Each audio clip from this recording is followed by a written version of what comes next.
για την οργάνωση που οργανώνει την εκδήλωση, το Πλατήποτα, το Πλατύπους, και την ιδιομόρφη προσέγγιση μας στην ιστορία της αριστεράς. Το Πλατύπους είναι ένα κριτικό εγχείρημα αφιερωμένο στον απολογισμό των γεγονότων που συνέβαλαν στην, κατά τη γνώμη μας, παρακμή και θάνατο της αριστεράς ως πολιτική και πνευματική παράδοση στον 20ο αιώνα. Χρονολογούμε αυτή την παρακμή της αριστερής πολιτικής τουλάχιστον από τη δεκαετία του 1920 και τον απόϊχο της αποτυχημένης Γερμανικής Επανάστασης και του εκφυλισμού της Ρωσικής.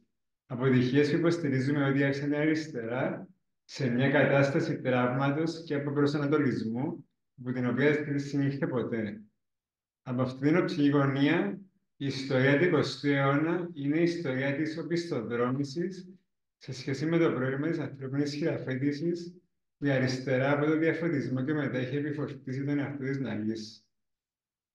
Το Πλατύπους είναι αφοσιωμένο στο να κατανοήσει αυτή την ιστορία, το γιατί η αριστερά πέτυχε να ανταποκριθεί στις δυνατότητές της.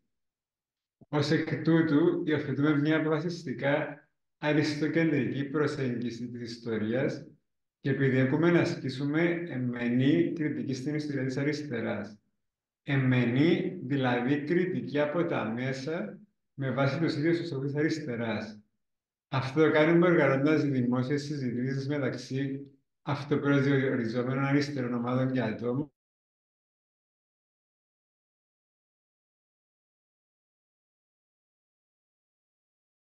μελέτες, συζητήσεις, προβολές ταινιών και παρουσιάσεις όπως αυτή. Όλες αυτές οι δραστηριότητες υποκινούνται από το θεμελιώδη σκοπό του Πλατύπους, να φιλοξενήσει τη συζήτηση στην αριστερά για το θάνατο της αριστεράς, προκειμένου να διευκρινιστεί τι ήταν, είναι και τι θα μπορούσε να είναι αριστερά. Γιατί το Πλατύπους επιλέγει να επικεντρωθεί στην Τζούλιετ Μίτσελ για να αγγίξει το ζήτημα της γενικής χειραφέτησης και τη σχέση του με το θάνατο της αριστεράς? Για όσους δεν το ξέρουν, παρελθόντως να το πω. Η Τζούλιετ Μίτσελ είναι μια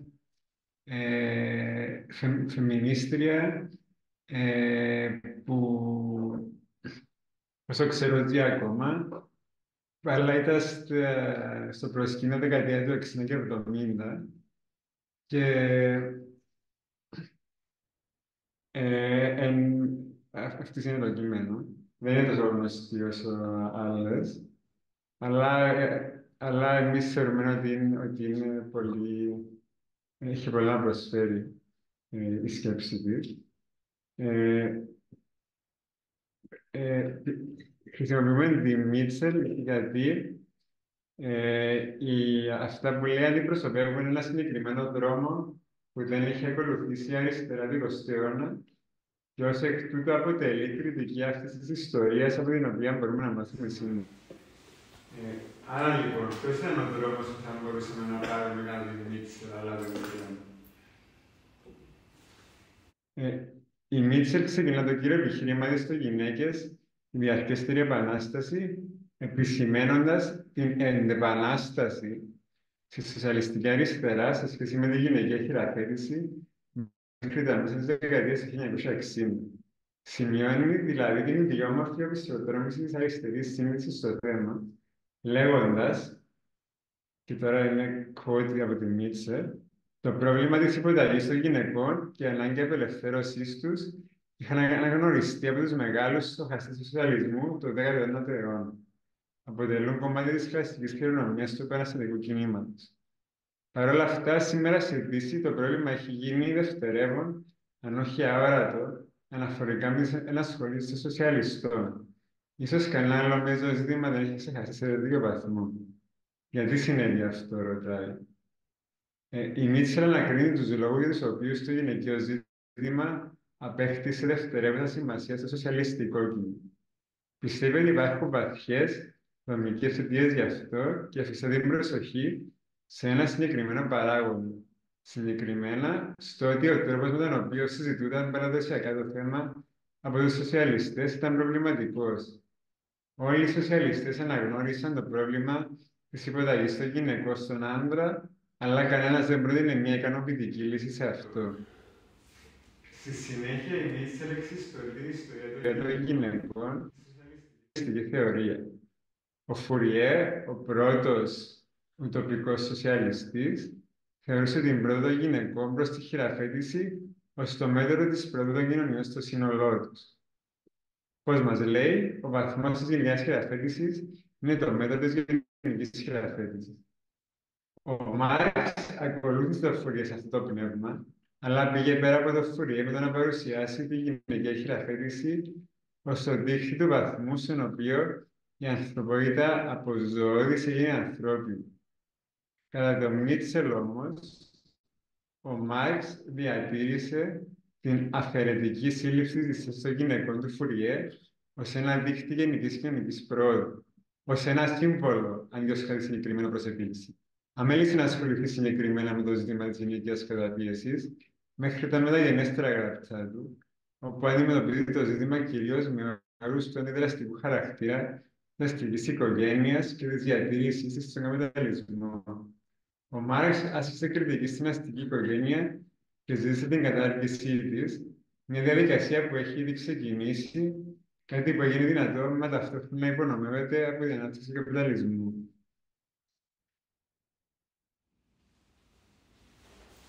Αυτό το πλέγμα σκέψης εμπλούτησε και ξεκαθάρισε και ένας άλλος συγγραφέας που μελετάμε, Σοκρατικούς, ο Τζον Ντεμίλιο, ο οποίος έγραψε την χειραφέτηση των ομοφυλοφίλων.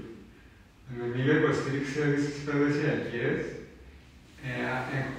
κοινωνίες η οικονομική αναπαραγωγή γινόταν κυρίως στο σπίτι, που σημαίνει ότι η παραγωγή και η κατανάλωση πραγματοποιούνται σε μεγάλο βαθμό μέσα σε ένα νοικοκυριό και όχι με τη μεσολάβηση της αγοράς.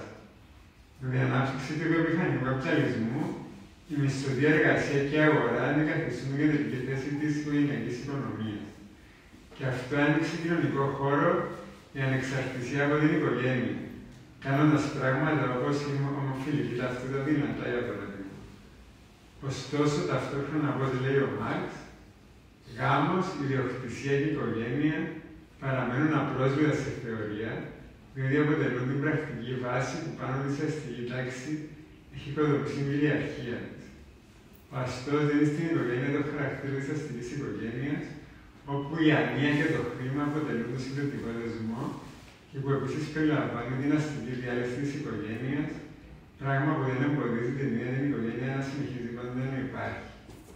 Η βρώμικη ύπαρξή έχει ως αντίπαρο την ιερένεια της μέσα στην επίσημη φρασιολογία και την καθολική υποκρισία.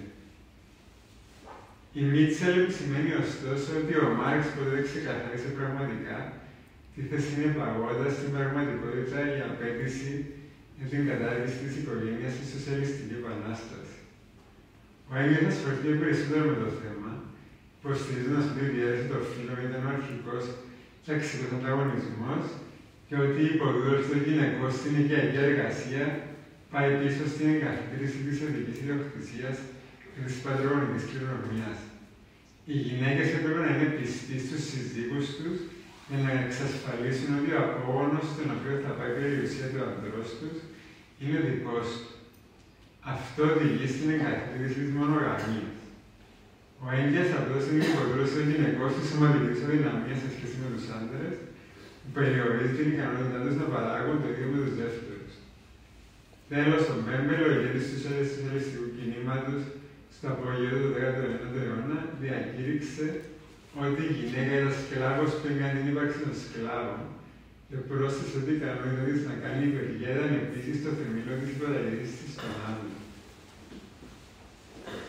Παρά τις παραπάνω πρόοδους στη συνείδηση εντός του εργατικού κινήματος, θεωρήθηκε δεδομένο ότι η κατάργηση όλων των τάξεων στο σοσιαλισμό θα συνεπαγόταν την κατάργηση της υποταγής των γενικών στους άντρες.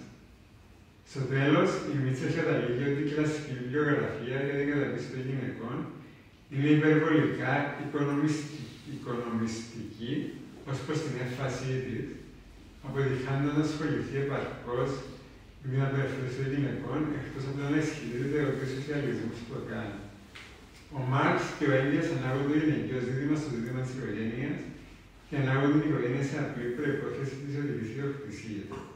Πώς μας λένε, βασικά, όπως μας λέει η Μίτσελ, η απελευθέρωση των γυναικών παραμένει ένα κανονιστικό ιδεώδες, συμπληρωματικό της σοσιαλιστικής θεωρίας και όχι δομικά ενσωματωμένο σε αυτήν.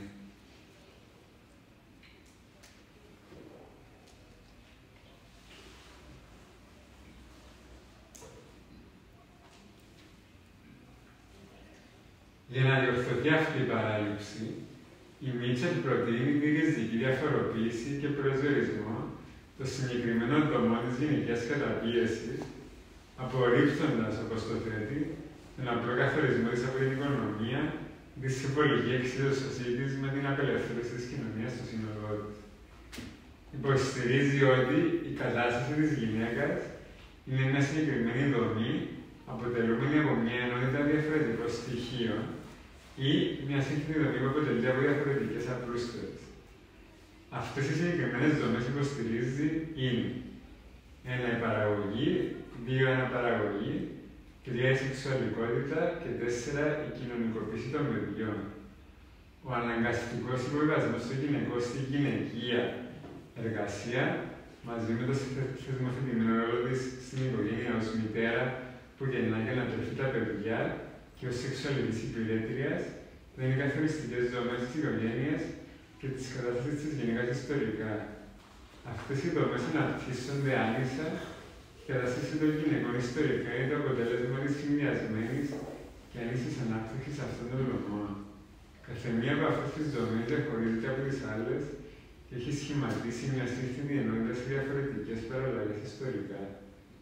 Έτσι, για παράδειγμα, σε ορισμένες κοινωνίες, οι γυναίκες εκτελούσαν ανδρική εργασία και σε άλλες αναμενόταν να μπορούσαν να ανατρέφουν παιδιά. Κάθε δομή χρειάζεται να εξεταστεί ξεχωριστά για να φτάσουμε στην παρούσα πολύπλοκη ενότητα και να δούμε πώς μπορεί να αλλάξει συνολικά. Και πάμε πρώτα στην παραγωγή. Η συνήθιη σοσιαλιστική αφήγηση λέει ότι λόγω της φυσιολογικής, δηλαδή φυσικής, βιολογικής κατωτερότητας και της αναπαραγωγικής λειτουργίας της γυναίκας, καταμερισμός της εργασίας οδήγησε τους άντρες να κάνουν την πιο παραγωγική κοινωνική εργασία και να λαμβάσουν τη φύση με τη γυναίκα να υποβιβάσσεται σε οικιακές αγκαρίες. Η Μίτσελ συγκεκριμενεί ότι η σημαντική κατωτερότητα της γυναίκας, όμως δεν την εμπόδισε ποτέ να εργαστεί τόσο πολύ όσο ο άντρας, επηρέασε μόνο το είδος της δουλειάς που μπορεί να κάνει. Για παράδειγμα, σε πολλές κοινωνίες της τροπικής Αφρικής, οι γυναίκες κάνουν το μεγαλύτερο μέρος της δουλειάς, ενώ οι άντρες είναι αδρανείς. Επίσης, η οικιακή εργασία μπορεί να είναι εξίσου και περισσότερο χρονοβόρα και κουραστική από την αντρική. Η σημασία της σωματικής κατωτερότητας της γυναίκας ποικίλει ανάλογα με τον χρόνο και τον τόπο. Στον καπιταλισμό έχει σε μεγάλο βαθμό εκμηδενιστεί με την παραγωγική εργασία. Λόγω της τεχνολογικής ανάπτυξης που κάνει τα φυσικά μας προσόντα δευτερεύουν. Κατά τη Μίτσελ, ένας άλλος κρίσιμος παράγοντας που εξηγεί την υποτέλεια των γυναικών στους άντρες δεν είναι η μικρότερη ικανότητα της γυναίκας για βία ή μάχη ή πόλεμο. Στις πρωτογόνες κοινωνίες ο πόλεμος ήταν συνηθισμένος και οι γυναίκες δεν ήταν τόσο καλοί πολεμιστές. Αυτό ήταν ένας σημαντικός παράγοντας για την υποταγή της. Και αδύναμη από τον άντρα την αναγκάζει να κάνει ό,τι θέλει. Το πρόβλημα με την κλασική σοσιαλιστική αφήγηση είναι πως αν η γυναικεία καταπίεση εξηγείται από τη σημαντική κατωτερότητα της γυναίκας, τότε η επιβιομηχάνηση και η προοπτική προηγούμενης τεχνολογίας φαίνεται να υπόσχεται ισότητα, καθώς καθιστά την εν λόγω κατωτερότητα άσχετη από την παραγωγική εργασία. Αυτό δεν έγινε ιστορικά, παρόλο που ειδικά στη Δύση, η φυσική κατωτερότητα των γυναικών δεν έχει πλέον σημασία για την παραγωγή. Και έτσι, αυτό τώρα έχω από τη Μίτσελ, η βιομηχανική εργασία και αυτή με δεδομένη τεχνολογία θέτουν εξίσου τις υποθέσεις για την απελευθέρωση των γυναικών δίπλα σε αυτών των ανδρών. Αλλά τίποτα περισσότερο από αυτό. Προς το παρόν, είναι προφανές ότι η έλευση της εκβιομηχάνησης δεν έχει από αυτή την έννοια απελευθερώσει τις γυναίκες ούτε στη Δύση ούτε και στην Ανατολή. Οποιοδήποτε σχετικό έρισμα χωρίς την τεχνική ανεξάρτητο ρόλο που δεν μπορεί να αιτιολογηθεί από την ιστορική εξέλιξη. Με τον καπιταλισμό, η αυτοματοποίηση θα μπορούσε να οδηγήσει δυνητικά σε μια διαρκώς αυξανόμενη τοπική ανεργία, η οποία θα εξαιρείται τις γυναίκες, τα πιο πρόσφατα και λιγότερο ενσωματωμένα στο εργατικό δυναμικό αποκτήματά του, καθώς και τα πιο δαπανηρά για την ιδεολογία της αστικής κοινωνίας, από την παραγωγή, έπειτα από μία μονάχα πωλήση την παρουσία του σε αυτή. Η τεχνολογία δημοσιολαβείται από τη συνολικότερη κοινωνική δομή, και αυτή είναι που θα καθορίσει το μέλλον των γυναικών σε εργατικές σχέσεις. Η φυσική αδυναμία δεν αποτελεί σήμερα περισσότερο από ό,τι στο παρελθόν βαρκή εξής για το κατωτέρω των γυναικών. Άρα, βασικά δημοτική για τη Μίτσελ, η βιομηχανική εργασία και η αυτοματοποίηση, βασικά η ανάπτυξη της τεχνολογίας ουσιαστικά, είναι προϋποθέσεις για την απελευθέρωση της γυναίκας, αλλά όχι περισσότερο από προϋποθέσεις. Η τεχνολογική ανάπτυξη από μόνη της δεν θα καταδικήσει τη σεξουαλική ανισότητα. Η τεχνολογία είναι μόνο ένα στοιχείο της κοινωνίας, διαμεσολαβημένη και από όλα τα άλλα. Πρέπει να τα λάβουμε υπόψη όλα που παίρνουμε συμπεράσματα για το μέλλον της γυναίκας. Και πάμε στην αναπαραγωγή. Ένας βασικός λόγος για τον οποίο οι γυναίκες αποκλείστηκαν από τις σφαίρες της παραγωγής ήταν από τη δικοσύνη στις σφαίρες της αναπαραγωγής. Η μητρότητα, η ανατροφή των παιδιών και η δουλειά του σπιτιού καταλαμβάνουν πολύ χρόνο μιας γυναίκας και συχνά είναι εμποδίζουν να βρει δουλειά. Είναι ακόμα αρκετά διαδεδομένη η πεποίθηση ότι ο ρόλος της γυναίκας στο σπίτι είναι η φυσική της αποστολή λόγω της φαινομενικής καθολικότητας και οικογενειακού ρόλου.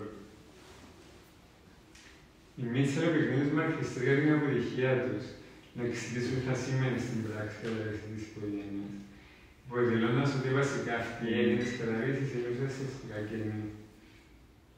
Στις ιστορικές του εξηγήσεις δεν ήξεραν πώς να αναλύσουν το γεγονός της μητρότητας που φαίνεται ιστορικό, και αυτό άφηνε περιθώριο σε προτεσιακές αντιλήψεις περί μητρότητας να επιβιώνουν. Δεν πήγε στο μιούτ μόνο του. Για τους περισσότερους ανθρώπους σε όλη την ιστορία και μέχρι σήμερα, η κοινωνία είναι αδιανόητη χωρίς την οικογένεια. Η οικογένεια είναι πλήρως φυσικοποιημένη. Αλλά η Μίτσελ αναλύει τον ρόλο της γυναίκας και υποστηρίζει ότι είναι περίπλοκος, καθώς αποτελείται από τρεις δομές που πρέπει να αναλυθούν χωριστά: αναπαραγωγή, σεξουαλικότητα και γενικοποίηση των παιδιών. Αυτές οι δομές συνδέθηκαν ιστορικά και άρχισαν να συνυπάρχουν στην οικογένεια, αλλά δεν σχετίζονται απαραίτητα.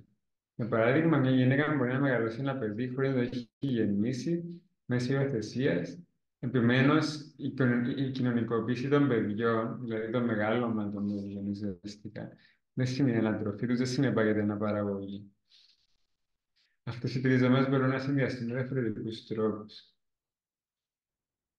Η αναπαραγωγή εμφανίζεται ως ένα διιστορικό, βιολογικό γεγονός, αλλά στην πραγματικότητα η φύση της μπορεί να αλλάξει με την περίοδο του χρόνου. Συγκεκριμένα, μπορεί να ελεγχθεί με μεθόδους όπως η αντισύλληψη.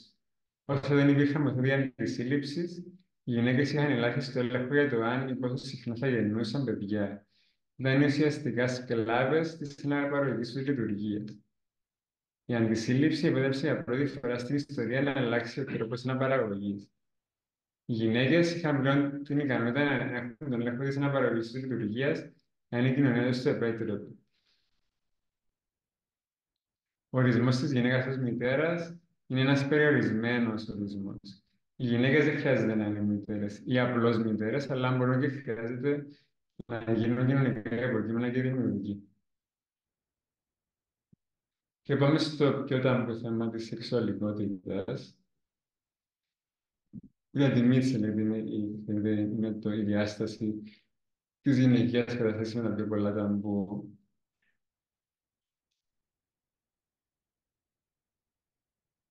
Στην αστική κοινωνία έχουμε νομική ισότητα στο γάμο, και όπως έχουμε και νομική ισότητα στο συμβόλαιο, στην συνεργασία. Όπως συμβαίνει στην εργασία, αυτή η ισότητα είναι συχνά απλώς τυπική και κρύβει την ανισότητα και την εκμετάλλευση που παραμένει μέσα στο γάμο. Ωστόσο, ακόμα και η τυπική ισότητα είναι σαφής πρόοδος και μπορεί να είναι ένα βήμα για περαιτέρω πιο συγκεκριμένη πρόοδο. Αυτό γιατί η νέα αυτή κατάσταση προσδιορίζεται από μια νέα αντίφαση. Αυτό που λέει, το λέει η Μίτσελ. Από τη στιγμή που εδραιώνεται επίσημα η συζυγική ισότητα, η ίδια σεξουαλική ελευθερία μπορεί να αποτελέσει την απαρχή μιας ενδεχόμενης απελευθέρωσης. Κάτι που πολύ απλά σημαίνει τα δύο φύλλα θα είναι πιο ελεύθερα να υπερβούν τα όρια των σημερινών σεξουαλικών θεσμών. Με άλλα λόγια, με τη μονογαμία είναι ο κυρίαρχος θεσμός των σεξουαλικών σχέσεων. Η σεξουαλική ελευθερία έχει γίνει η ελευθερία να υπερβαίνει στο όριο του εν λόγω θεσμού και να έχει σεξουαλικές σχέσεις με περισσότερα από ένα άτομο, χωρίς να χρειάζεται να παντρευτείς μαζί τους. Ε, για τη Μίτσελ αυτό είναι θετικό, ενώ παλαιότερα δεν ήταν, επειδή η σεξουαλική ελευθερία σημαίνει πολυγαμία, κάτι που ήταν εκμεταλλευτικό για τη γυναίκα. Ε, Εν τέλει, η Μίτσελ συμπεραίνει ότι, και τώρα είναι quote από τη Μίτσελ, στο παρόν πλαίσιο, το σημερινό κύμα σεξουαλικής απελευθέρωσης θα μπορούσε να συμβάλλει σε μια πιο διευρυμένη ελευθερία των γυναικών, ομοίως όμως θα μπορούσε να προμείνει και νέες μορφές καταπίεσης. Η πουριτανοαστική σύλληψη της γυναίκας ως ομοίας του άντρας παρέχει την προϋπόθεση χειραφέτησης. Παραχώρησε θεσμική νομική ισότητα στα δύο φύλλα με τίμημα την ολοένα και την νόμιμη καταπίεση. Οι καπιταλιστικές σχέσεις της αγοράς αποτέλεσαν ιστορικά προϋποθέσεις του σοσιαλισμού. Οι αστικές συζυγικές σχέσεις θα μπορούσαν να αποτελέσουν την εξής προϋπόθεση για την απελευθέρωση των γυναικών. Βασικά,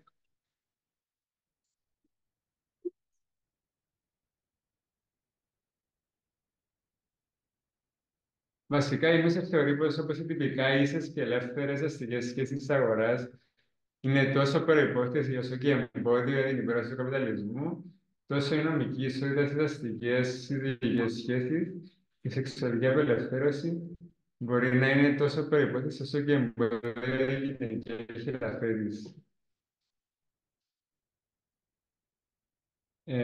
Η Μίση δεν παίρνει δεδομένο ότι η σεξουαλική απελευθέρωση που άρχισε τον 20ο αιώνα είναι απαραίτητα και μόνο θετική, ούτε πως ο θεσμός του γάμου είναι απαραίτητα και μόνο αρνητικός.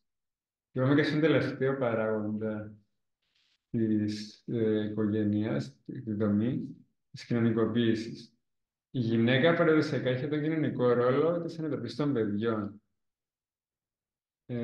Και λόγω της ικανότητας τους να θυλάζουν, οι γυναίκες ήταν πιο κατάλληλες γονείς από τους άνδρες στην βρεφική ηλικία. Όταν η ψυχανάλυση ανακάλυψε την τεράστια σημασία της βρεφικής ηλικίας στη διαμόρφωση του χαρακτήρα και της προσωπικότητας ενός ατόμου, το επιπλέον βάρος που άρχισε να δίνεται στη σωστή ανατροφή των παιδιών οδήγησε σε μια εκ νέου επιβεβαίωση της σημασίας της μητρότητας των 20ου αιώνα. Η μητρότητα γιορτάζεται ως απαραίτητη για την υγιή ανάπτυξη ενός παιδιού. Η τάση απόκτησης λιγότερων παιδιών που εμφανίστηκε στη Δύση σημαίνει ότι κάθε παιδί είναι συγκριτικά πιο σημαντικό και η έφαση στη μητρότητα μετακινήθηκε από την αναπαραγωγή στην κοινωνικοποίηση των παιδιών. Η μητέρα αφιερώνει πολύ λιγότερο χρόνο για να μείνει έγκυος και θυλάσει και πολύ περισσότερο χρόνο στη φροντίδα και την εκπαίδευση του παιδιού. Οι αστικές οικογένειες έχουν μονίμη δυνατότητα. Δεν χρειάζεται να είναι η μητέρα που κοινωνικοποιεί το παιδί όμως. Αυτό το ρόλο μπορεί να εκπληρώσει ένας άλλος, π.χ. εκπαιδευτή, σηκωτεροφύλακα κτλ. Η μητρότητα ως φυσικοποιημένος ρόλος της γυναίκας είναι καταπιστική, εμποδίζοντας την ανάπτυξη της ως ελεύθερο υποκείμενο. Και πάμε και στο ζήτημα της οικογένειας, που είναι αρκετά επίμαχο στην αριστερά. Η οικογένεια ως οικονομική μονάδα έχει καταστήσει δικασίμενη στον καπιταλισμό. Έχασε τη λειτουργία της ως κλειστή οικονομική μονάδα με καταμερισμό εργασίας που εξασφαλίζει βιώση στα μέλη της. Οι περισσότερες από τις παραδοσιακές λειτουργίες της, όπως η ανατροφή των παιδιών, αναλαμβάνονται όλο και περισσότερο από το κράτος, την κοινωνία, όπως σε δημόσια εκπαίδευση, φροντιστήρια κτλ. Έτσι ώστε τουλάχιστον η οικογένεια να μην φαίνεται αναπόσπαστο μέρος του καπιταλισμού. Το σημαντικό σημείο της Μίτσελ εδώ είναι ότι η περιθωριοποίηση της οικογένειας σημαίνει ότι η αλλαγή της παραγωγής από τον καπιταλισμό στο σοσιαλισμό δεν θα επηρεάσει το ρόλο της οικογένειας, καθώς η οικογένεια έχει ήδη αποχωριστεί από την παραγωγή. Σε αυτή την περίπτωση και μόνο σε αυτή την περίπτωση, η σημαντική διάκριση δεν είναι μεταξύ καπιταλισμού και σοσιαλισμού, αλλά μεταξύ προδοσιακών και βιομηχανικών κοινωνιών.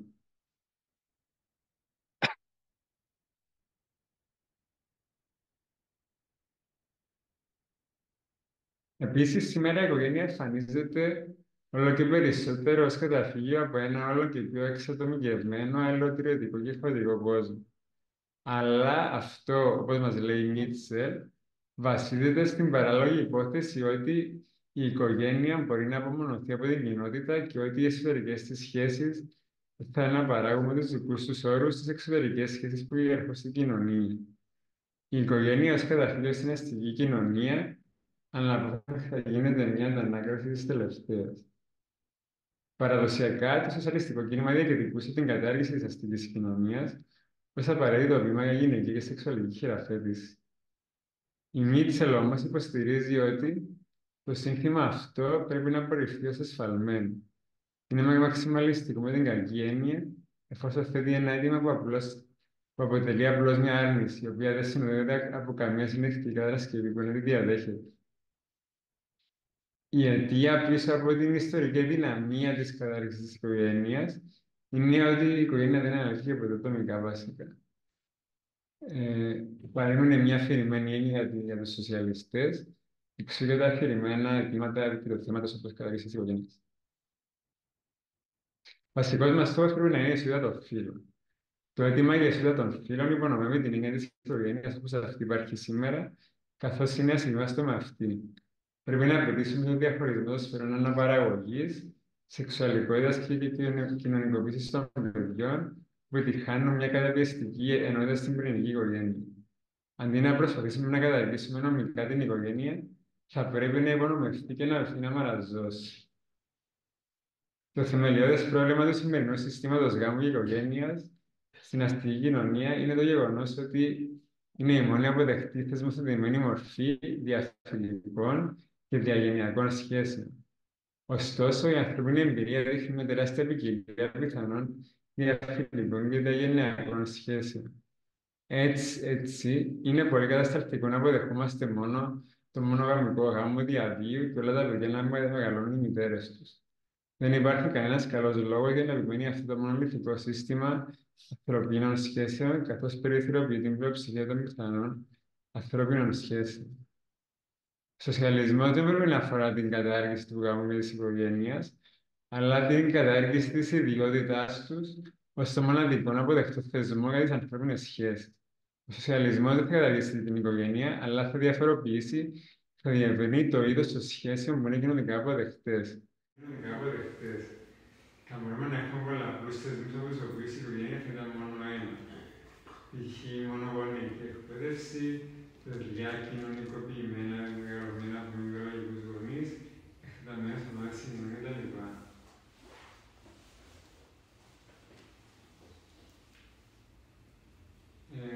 Και να τελειώσουμε με το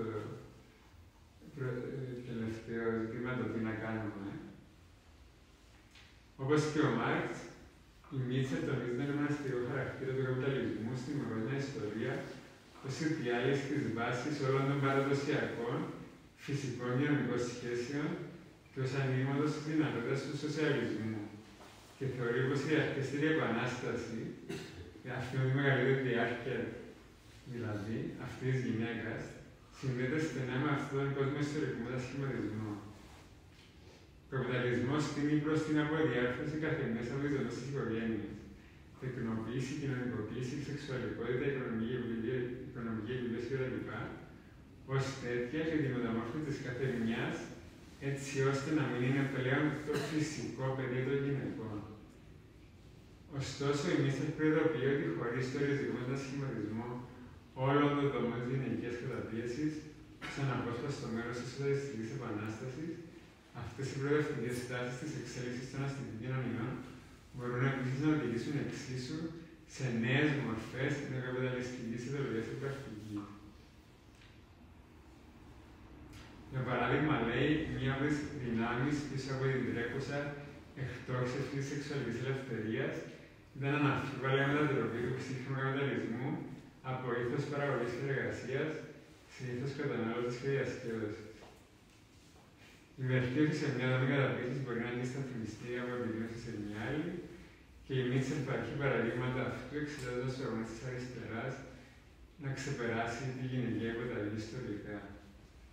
Ο μαχητικός φεμινισμός των σουφραζέτων στοχεύει στην επίσημη νομική ισότητα των γυναικών, αλλά άφηνε την κοινωνικο-οικονομική τους θέση ουσιαστικά μετάβλητη. Επί Λένιν, οι Μπορσεβίκοι θέσπισαν ευρεία κοινωνική νομοθεσία που στοχεύει κυρίως στη σεξουαλική κατακρατήση των γυναικών, με μεταρρυθμίσεις όπως το δωρεάν και αυτόνομο διαζύγιο και τη δωρεάν άμβλωση και είχαμε και την πλήρη ένταξη των γυναικών στην παραγωγή. Ωστόσο, με την απομόνωση και τον εκφυλισμό της Ρωσικής Επανάστασης, η πρόοδος στη θέση των γυναικών εκείπε στο κύμα των αντιεπαναστατικών εντάσεων της Σταλινικής Ελευθεροκρατίας, η οποία μέχρι τη δεκαετία του 30 είχε επαναφέρει την κληρονομιά, είχε ξαναπενικοποιήσει απλώσεις κτλ.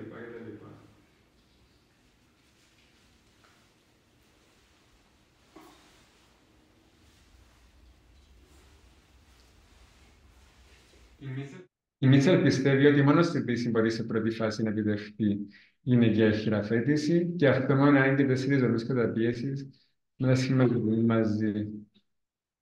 Η κάθε μία πρέπει να αναλυθεί ώστε να ταυτοποιήσουμε και να επιτεθούμε στον πιο δύναμο κρίκο για να ξεκινήσει η διαδικασία ενός γενικότερου μετασχηματισμού των 4 δομών. Αντιφάσεις πρέπει να ενταθούν για να δημιουργηθεί μια επαναστατική κατάσταση.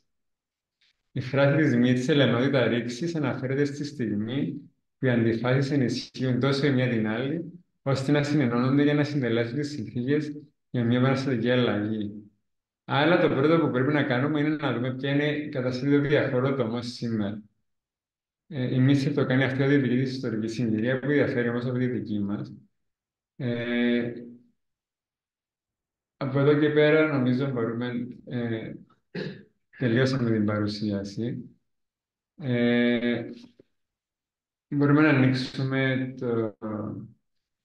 τη συζήτηση ή μπορούμε να έχουμε τοποθετήσεις, ερωτήσεις ή για 3 λεπτά. Διάλειμμα, δεν ξέρω.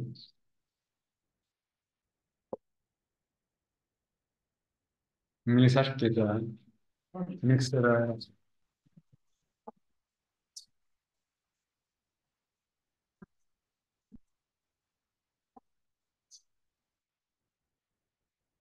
Είπα πολλά, μπορούμε να τα κάνουμε, να τα σπάσουμε λίγο, να είναι πιο αναλυτικά.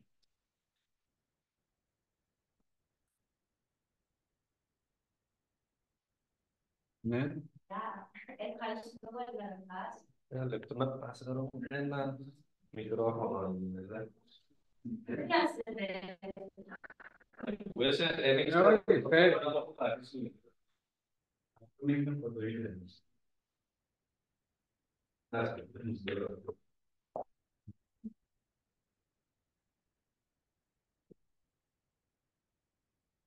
Ναι, ευχαριστώ καταρχάς. Προσωπικά είμαι μου κοντά με την Μιτσέλ, οπότε ήταν πολλά ωραίο introduction.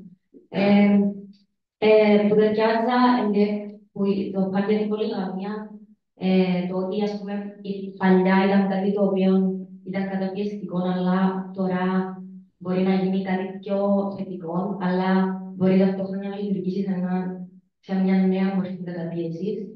Γιατί δημιουργήσει μου ερωτήματα για το τι άλλοι τρόποι μπορεί που παλιά να τους εφαρμόσουμε τώρα, αλλά να κάποιοι νέοι τρόποι καταπίεσης που να μην αντιλαμβανόμαστε. Αυτό είναι ένα ερωτήμα που να ήθελα να ακούσω, αν υπάρχουν κάποιες σκέψεις εδώ.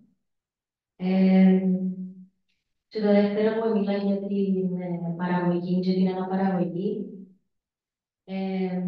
είχα την απορία επειδή λέει ότι μπορεί η αναπαραγωγή να γίνει κάτι πιο δημιουργικό, ενώ τώρα είπε ότι η Καταλή είναι ένα σαν μη μικρή και ήθελα και σε αυτό να ρωτήσω με ποιους τρόπους μπορεί η αναπαραγωγή να γίνει κάτι δημιουργικό. Ευχαριστώ. Εν τω μεταξύ, το φόρμα δεν είναι ερωτήσεις-απαντήσεις, ενώ μπορεί οποιοδήποτε. Ενώ εμείς μπορούμε να βλέπουμε και να βάλουμε το κοινό, αλλά όποιος θέλει μπορεί να απαντήσει ή να τοποθετηθεί σε κάτι. Ε, εγώ να πω απλά για τη δεύτερη ερώτηση. Δεν είμαι σίγουρος αν είπε η αναπαραγωγή να γίνει πιο... Η αναπαραγωγή δηλαδή που η... το να γεννάς, δεν είμαι σίγουρος ότι είπαν ότι είναι... Πρέπει να γίνει πιο δημιουργικό. Απλώς πρέπει να μπορεί να είναι κάτι πιο δημιουργικό αντί ένα σάκνι μικρό. Γενικά είναι κάτι που μπορεί να καταλάβω, αλλά αν υπάρχει κάποιο.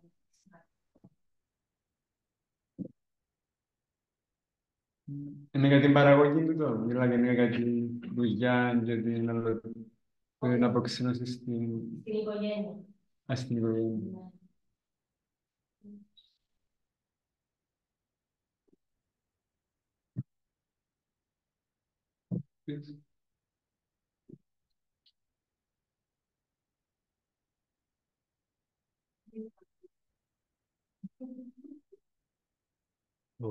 Θες να μιλήσεις? Μπορεί να το περάσετε μπροστά. Ναι, ναι.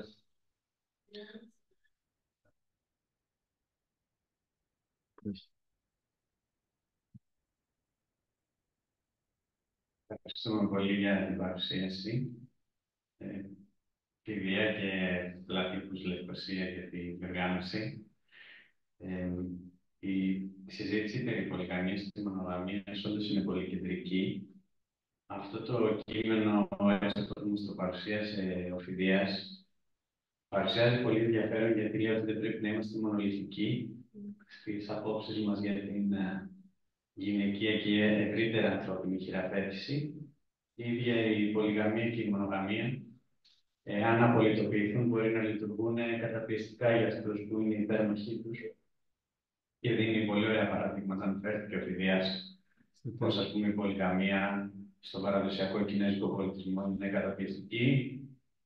Και αντιθέτως πως η μονογαμία αποτέλεσε προϋπόθεση ως όρος της υπηκής ισότητας του άντρα και της γυναίκας, ώστε να ανοίξουν αυτά τα θέματα για τη γυναικεία εκπαίδευση.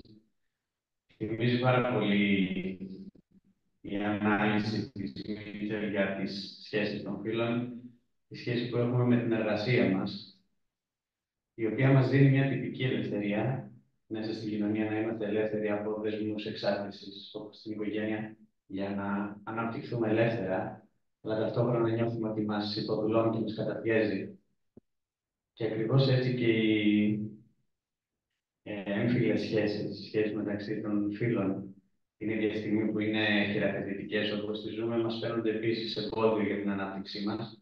Η Μίτσελ λέει ότι όλα αυτά πρέπει να είναι αφορμές για να προωθεί ο αγώνας για την ανθρώπινη ελευθερία να μας εμπνεύσει και όχι να μας καθυλώσει, να πετυχοποιούμε και να τιμαχόμαστε ο ένας τον άλλον με βάση αυτές. Όχι ως απάντηση, αυτό θα σου περαιτέρω συμβολή στη συζήτηση αυτά περί μονογαμίας και πολυγαμίας. Εξάλλου είναι και οι πολυάμορφες σχέσεις πολύ σημαντικός παράγοντας, ειδικά για την νεολαία σήμερα. Και είναι ένα ανοιχτό ερώτημα πώς αισθάνονται αν αισθάνονται χειραφετημένοι όσοι συμμετέχουν σε αυτές ή όχι. Ένα άλλο ερώτημα που θα ήταν ενδιαφέρον να συζητήσουμε και να ακούσουμε τη γνώμη σας είναι πώς από τον καιρό της Μίτσελ που έχουν περάσει 50 χρόνια αυτές οι σφαίρες της παραγωγής, της αναπαραγωγής, της σεξουαλικότητας και της κοινωνικοποίησης, αν υπάρχουν αλλαγές ή αν υπάρχει μια στασιμότητα και πώς οι γυναίκες βιώνουν τη θέση τους μέσα σε αυτές τις σφαίρες. Και αν κάποια από αυτές μπορεί να αποτελεί όχημα χειραφέτησης περισσότερο από τις άλλες, ή σε ποιες από αυτές νιώθουν περισσότερο η κοινωνία ως καταπιεστική. Γιατί νομίζω η Μίτσελ επίσης κάτι που θέλει να μας πει είναι ότι δεν είναι θέμα της μάχης μεταξύ των φύλων, αλλά είναι θέμα πως νιώθουμε ότι ζούμε σε μια κοινωνία που μας αποξενώνει και είναι ανασχετική για την ανάπτυξή μας και την έμφυλη και την βιολογική και την οικογενειακή. Αυτά σας συμβολεί η συζήτηση.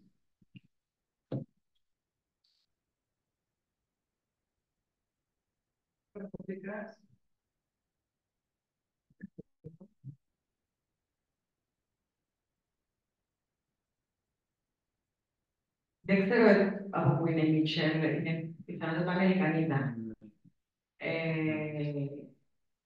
Ακούγοντας αυτά που μας παρουσίασε στη Δία, ένιωσα ότι τίποτα στην Κύπρο δεν έχει αλλάξει από τα όσα γράφει η Μίτσελ. Δηλαδή μπορούσα να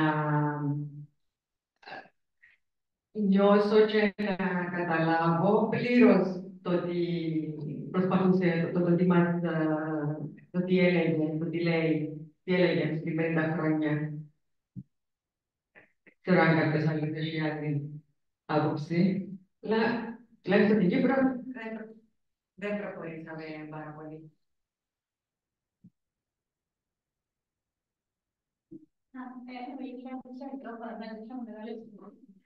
Γεια σας. Θα πω αυτό που καλά με τα μικρόφωνα, δεν ξέρω πώς είναι από εδώ. Αλλά τούτο που βλέπω εγώ σήμερα και ένα ενδιαφέρον, δεν είμαι σίγουρη σε ποιο βαθμό συμφωνώ ή διαφωνώ, αλλά στα πλαίσια του νέου φιλελευθερισμού που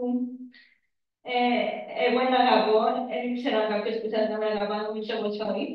Αλλά βλέπουμε διάφορες προσπάθειες να δοθεί στη γυναίκα μια θέση στην κοινωνία η οποία θεωρείται σωστό ότι πρέπει να έχει καλή ώρα οι ποσοστώσεις που βγαίνουν και θεωρούμε τις κάθε εκλογές. Και λέμε ότι να δώσουμε στη γυναίκα μια πιο ολοκληρωμένη θέση στην κοινωνία, να μπορεί να συμβουλεί, να μπορεί να σε χώρο εργασία εισάξια εξόδημα με τους άντρες. Μπορείς να πεις ότι έχουμε ένα reverse του προνομίου που είσαι που ανέκαθεν π.χ. ο άντρας, αλλά αν το συζητήσουμε αυτό το πράγμα βλέπουμε ότι πραγματικά μια γυναίκα έχει κάποια, πώς να το πω, ένα κίνητρο να μάθει να θέλει να σε δουν τη σφαίρα, μεγαλώνοντας, να θέλει να αναστώνει, μεγαλώνοντας, να μαθαίνει τι γίνεται γύρω της εξίσου με τους άντρες. Οπότε, δεν έχω απάντηση, αλλά νομίζω είναι πολύ σημαντικό να συζητήσουμε το αν προχωρούμε να πούμε με ένα μέτρο π.χ. όπως οι ποσοστώσεις που βγαίνουν κάθε εκλογές και θεωρούν ότι εντάσσουν τη γυναίκα στον κόσμο. Νομίζω θέλουμε κάτι πιο groundbreaking για να ενταχθεί η γυναίκα, όχι σαν γυναίκα που πρέπει να έχει ένα πλαίσιο του με τον άντρα, σαν ένας άνθρωπος που δεν θα χρειαστεί να είναι συγκρίσιμο το πόσο είναι με έναν άντρα απέναντι της. Δεν έχω την απάντηση. Αν έχει κάποιον που θεωρεί ότι έχει μια λύση σε εδώ μπορεί να μας συμβεί, αλλά νομίζω πολλά ενδιαφέρον και σοβαρό ερώτημα να τεθεί και ως απάντηση στο τι αλλάζει κάτι. Αν θεωρώ κάτι να αλλάζει, ας πούμε είναι τούτο, αλλά πάλι το impact του ποιον είναι. Αυτά.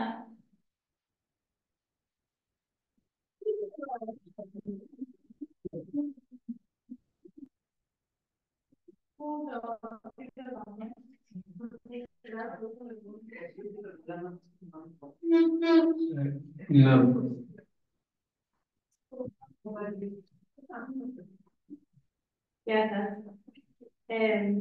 Πολλά ενδιαφέρον η συζήτηση. Θέλω να πω δύο πράγματα. Το πρώτο σχετικά με το θέμα της αναπαραγωγής. Νομίζω υπάρχει μια αλλαγή, διότι σήμερα υπάρχει το IVF, υπάρχει η δυνατότητα μια γυναίκα να κάνει παιδί χωρίς τον άντρα. Οπότε, για μένα υπάρχει μια απελευθέρωση, αν μπορούσε να πει κάποιος. Και αρχίζουμε και βλέπουμε στην Κύπρο γυναίκες να το κάνουν το πράγμα, καθώς επίσης να φυλάουν τα αυγά τους, έτσι ώστε να μην χρειάζεται να μπαίνετε στο ίδιο το θέμα της ηλικίας που δεν να κάνουν και οπότε, είναι το μόνο πράγμα το οποίο μπορούμε να δούμε ότι έχει κάποια διαφορά. Στο σημείο που έθεσες για τις ποσοστώσεις. Οι ποσοστώσεις είναι σημαντικές, χρειάζονται οπωσδήποτε, αλλά δεν είναι αρκετές. Κάτι που αναφέραμε και σε μια συζήτηση πρώτα. Διότι για μια γυναίκα είναι θέμα χρόνου. Ότι για μια γυναίκα η οποία μπήκε μέσα στον κύκλο του ότι έχει παιδί του, έχει οικογένεια και έχει δουλειά, δεν έχει χρόνο για να ασχοληθεί με τίποτε άλλο. Οπότε για να μπορέσει να έχει χρόνο να μπορέσει να ασχοληθεί, να μάθει να είναι πιο ενεργά αναγνωρισμένη στα κοινά, πρέπει να απελευθερωθεί ο χρόνος. Και για να γίνει αυτό, πρέπει να γίνουν μεγάλες αλλαγές στην υποδομή του κράτους, στο ότι παρέχονται ως βοήθημα στα παιδιά, η φροντίδα των παιδιών, η μόρφωση, η φύλαξη των παιδιών, η φροντίδα.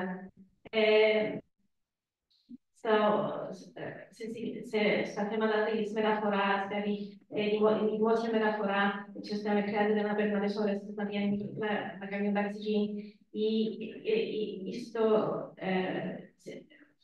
όσον αφορά την παιδεία, έτσι ώστε η παιδεία να καλεί για να μην χρειάζονται τα παιδιά να βγαίνουν φροντιστήρια. Οπότε πάλι θέμα χρόνου. Όλα πρέπει να γίνουν πράγματα για να απελευθερωθεί ο χρόνος της γυναίκας. Είναι πολλά μεγάλα κεφάλαια, δεν θα τα πούμε μιλά σήμερα, αλλά ήθελα απλά να θίξω το θέμα, ότι ναι, χρειάζεται η ποσοστότητα, αλλά χρειάζεται να γίνουν και πολλά άλλα πράγματα για να φτάσουμε στο σημείο που να μπορέσει να ελευθερωθεί και να βοηθήσουμε την ισότητα της γυναίκας. Εγώ θέλω να ευχαριστώ. Εγώ θέλω να θέσω ένα θέμα που ανοίξει η Μίτση, δηλαδή κάτι που φαίνεται μας καλό σε μια φάση, μπορεί σε κάποια άλλη φάση να γίνει το αντίθετο, να γίνει κάτι κακό. Και έχω το παράδειγμα της σεξουαλικής ελευθερίας, δηλαδή είχαμε μάθαμε ότι ο σύγχρονος φεμινισμός θεωρεί ότι η κλασική οικογένεια και η μονογαμία και τα λοιπά ήταν η δεδομένη νόρμα στην κοινωνία. Να αφήσουν κανένας την μορφή, στην μόνη αποδεκτή μορφή σχέσεων ανδρογυναικών. Και δεν έκαμε μετά με τη σεξουαλική λεγόμενη δημοσιογραφική επανάσταση. Είδαμε και άλλους τρόπους, άλλες σχέσεις που ήταν υπό τις γάμων, ήταν μονογαμικές κτλ. Και θεωρείται θετική σεξουαλική ελευθερία. Είχαμε τους χίπηδες, πολυμερείς λάθη κτλ. Αλλά και η οικογένεια ήταν σε κρίση, όλοι χωρίζαν κτλ. Αλλά και είναι τελικά που μας έπειρε. Η οικογένεια σε κρίση, να παραμένει σε κρίση, ενώ είναι πολλά τα διαζύγια, αλλά ο κόσμος με άλλη φαίνεται να μπορεί να ξεπεράσει πέρα από την οικογένεια. Ενώ ορίζοντας το LGBT κίνηματος, ας πούμε, πιο παγιά, ήθελε να αμφισβητήσει και την οικογένεια και όλα όσα ήταν δοσμένα από την κοινωνία, την πατριαρχική. Αλλά σήμερα είναι εντάξει να πιάει όσα έχουν οι straight, ας πούμε, χωρίς να τα κάνει παραπάνω. Άρα έρχεται το αποτέλεσμα, παιδιά, αν πέσαν οι ορίζοντες, ή αν είναι σωστό με πέσαν οι ορίζοντες, και όλα μπορεί να πιστεύει ότι είναι λάθος πριν και πρέπει να πάμε πίσω. Και από την άλλη είναι ότι η οικογένεια σε κρίση, αλλά φαίνεται ότι η σεξουαλική απελευθέρωση να μας ικανοποιήσει. Ενώ πάλι είναι όλα είναι ικανοποιητή, ενώ μπορούμε να κάνουμε σεξ πριν το γάμο ή σε πολλά άτομα κτλ. Αλλά πάλι κάτι φαίνεται να λείπει. Άρα και τούτο που λέει μίσο ότι μπορεί να είναι καταφύγιο η οικογένεια. Και εκείνο σχετίζεται. Και γενικά ούτε καταφύγιο δεν μπορεί να είναι απλά η σεξουαλική. Δεν ξέρω, σεξουαλική ελευθερία. Έχει φράσει ελευθερία σεξουαλικού διδασκαλιστή. Άρα δεν το κάποια θέματα που θέτει, νομίζω, εμείς πρέπει να σκεφτούμε. Όχι, δεν ήταν μόνο πρόοδος η λεγόμενη σεξουαλική απελευθέρωση.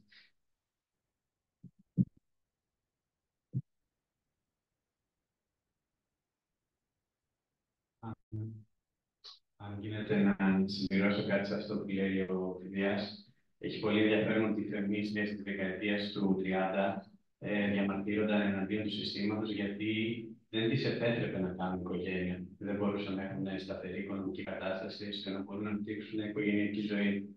Η δεκαετία του 60 το κεντρικό σύνθημα των φεμινιστριών ήταν ότι η κοινωνία τις πιέζει να κάνουν οικογένεια.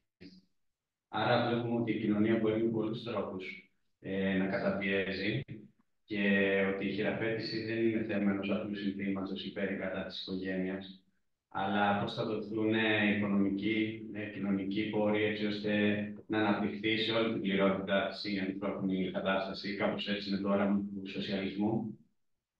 Πρέπει πάντα να έχουμε κατά νου ότι αυτό που εμείς βιώνουμε ως σεξουαλική χειραφέτηση και ατομική ελευθερία μπορεί να είναι απλά ένα μέρος της επανακωδικοποίησης του τρόπου που κυριαρχεί πάνω μας το κεφάλαιο. Σαν ερώτημα, ας πούμε, η απόλυτη σεξουαλική ελευθερία, η εναλλαγή παρτενέρ κτλ. Ταιριάζει πάρα πολύ με μια ζωή οικονομικής επισφάλειας και ανελαστικών οικονομικών σχέσεων, με τις οποίες πρέπει να προσαρμοζόμαστε, να αλλάζουμε περιοχές, να αλλάζουμε τρόπο ζωής, να αλλάζουμε ωράρια. Αυτή η ελαστικότητα στη σφαίρα της παραγωγής βρίσκει το σύστοιχό της στη σφαίρα της αναπαραγωγής, της σεξουαλικότητας και πολλές φορές αντί να γινόμαστε πρωτοπορία χειραφέτησης, μπορεί να είμαστε συνοδοί του τρόπου με τον οποίο το σύστημα μας καταπιέζει και να βαφτίζουμε την καταπίεσή μας χειραφέτηση.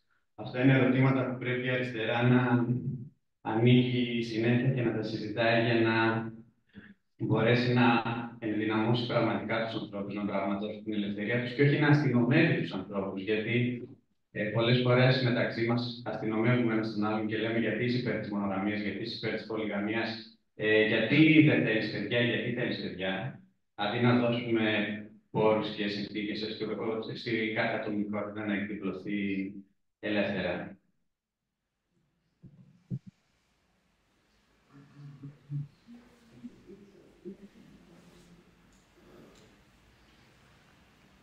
Τι σημαίνει ακριβώς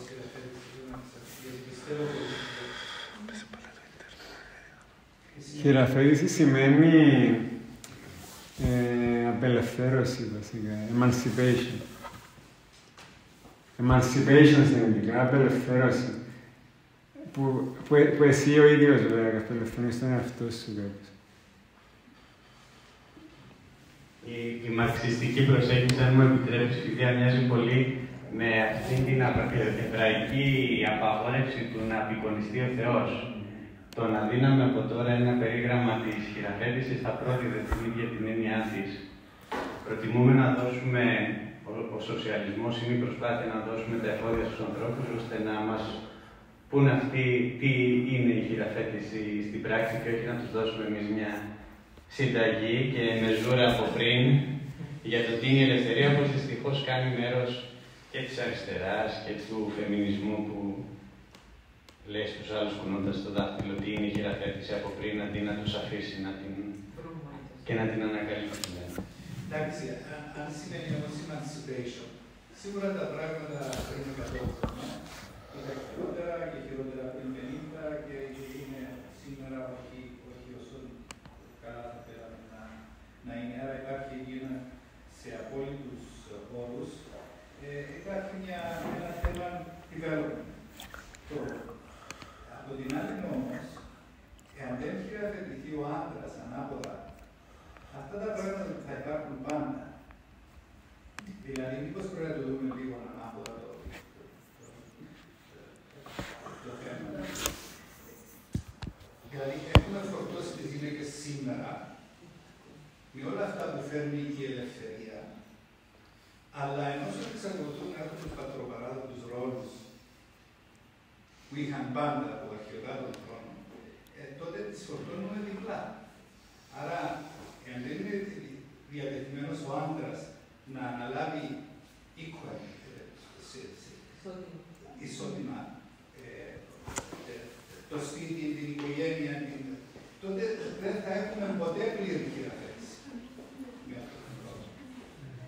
Δυστυχώς τελικά χρειαζόμαστε εκπαίδευση του άντρα. Και αυτό το πράγμα δεν μπορεί να τα κάνει πάντα το κράτος.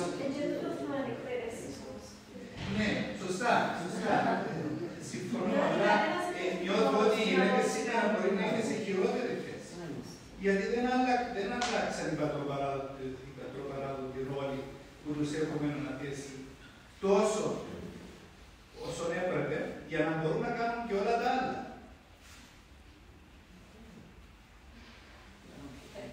Κάποτε μπορεί και η κοινωνία είναι να βοηθήσει στην πολιτεία, δηλαδή δεν αναγκάζει να είναι όλο δουλειά. Εγώ έχω μια εντύπωση ότι ίσως σήμερα οι γυναίκες να είναι διπλά φορτωμένες με καθήκοντα. Τριπλά.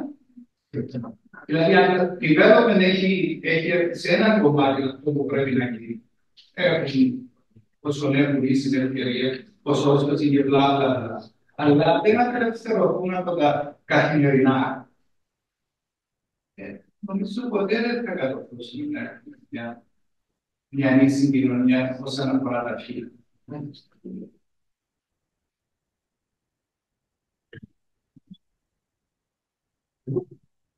Ladies first.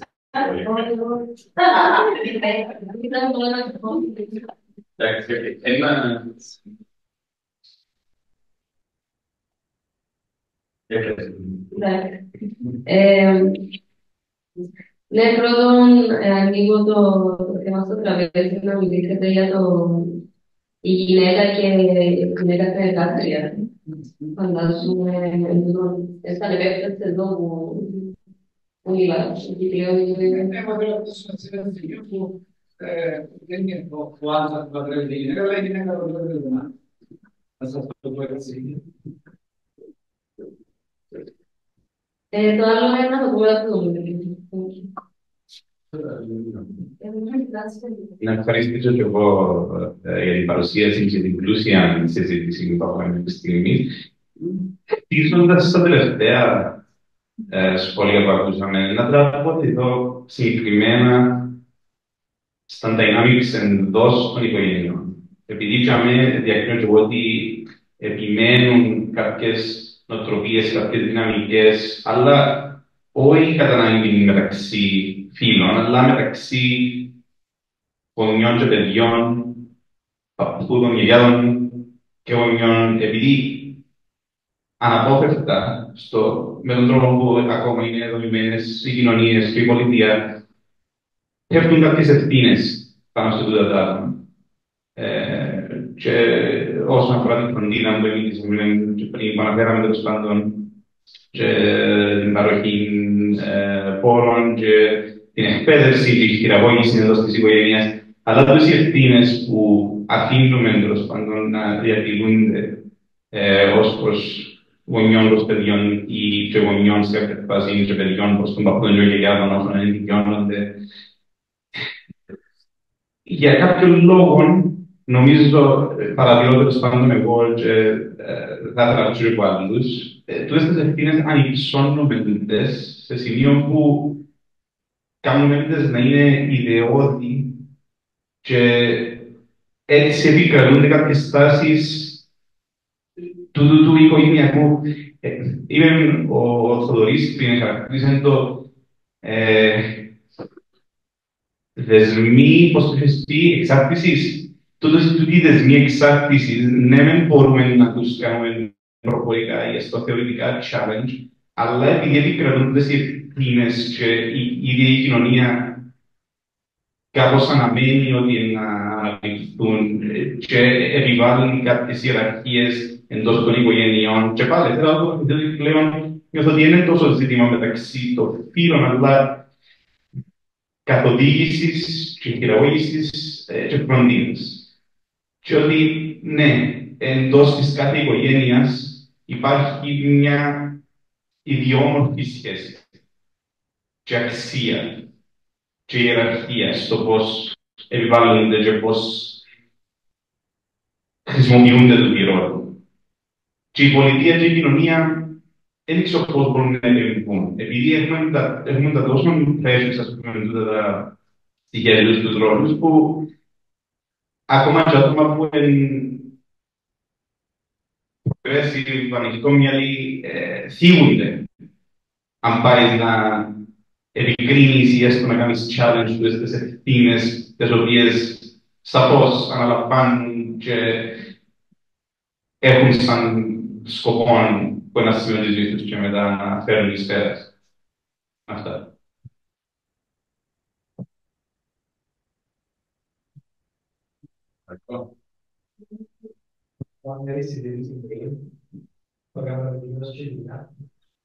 Να ακούεσαι, ρε.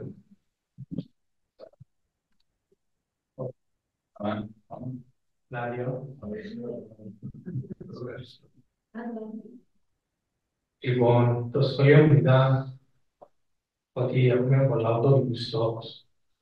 Δηλαδή, κάποια πράγματα είναι αντικρουόμενα, είναι μια οικογένεια.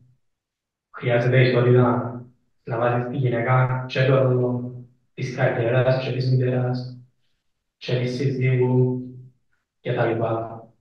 Κάπου πρέπει να έχουν προτεραιότητες. Και παρόλο που είμαστε στον 21ο αιώνα, δεν το έφτασαμε σε θέμα ισότητας, ακόμα υπάρχει ισότητα. Και δυστυχώς, εντάξει, δεν θέλω να ακούσω απεσιόδοξος, αλλά το πιο πιθανό είναι να παραμείνει. Τώρα, τι μπορούμε να κάνουμε για να το βοηθήσουμε, μια καλή ερώτηση. Και να μας πήγαν κάποια μετά, ποσοστοθή, σωστή παιδεία. Γιατί θεωρείς ότι θα καλύτερος τα πράγματα, γιατί είσαι απεσιόδοξος? Επειδή βλέπω τις δυσκολίες της μέρα ημέρα, που θεωρητικά είμαστε σπουδασμένοι, έχουμε καριέρες, έχουμε δουλειές. Ωραία, εδώ. Τα πράγματα είναι πολλά διαφορετικά σε σχέση με το τι έχουμε εμείς εδώ. Οπότε, τι γίνεται να φτάσουμε. Είναι μόνο να υπάρχουν κάποιες συνταγές. Να πάρθουν τα μέτρα, σύστρα να βοηθούν, να γίνει η δουλειά. Δεν είναι ότι έγινε. Ναι, αλλά θα ήθελα κάποια παραδείγματα. Δηλαδή,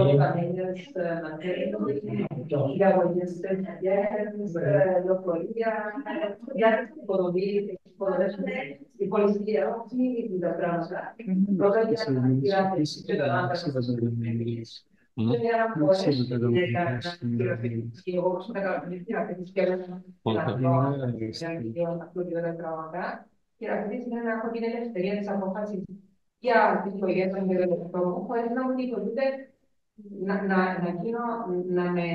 να δημιουργούνται οι προποθέσεις για μένα να μπορώ να πάρω τις αποφάσεις για μένα. Αν δεν μπορώ να κάνω οικογένεια, δεν μπορώ να έχω αντίληψη, διότι μπορώ να κάνω στις 35 μου να ξεκινήσω οικογένεια ή whatever, ή να φυλάξω αριότερα. Δεν υπάρχουν τις υποδομές. Τα λοιπά σημαίνει ότι δεν ξεκινούμε το κάνουμε. Όχι ούτε στην αντιπαλότητα των φύσεων, όπως έρχεσαι κάποιος ιονακτικής, ενώ ποιος αναλαμβάνει τελικά, ποιος μοιράζεται ευθύνες, αλλά η πολιτεία να σκεφτεί τα πράγματα.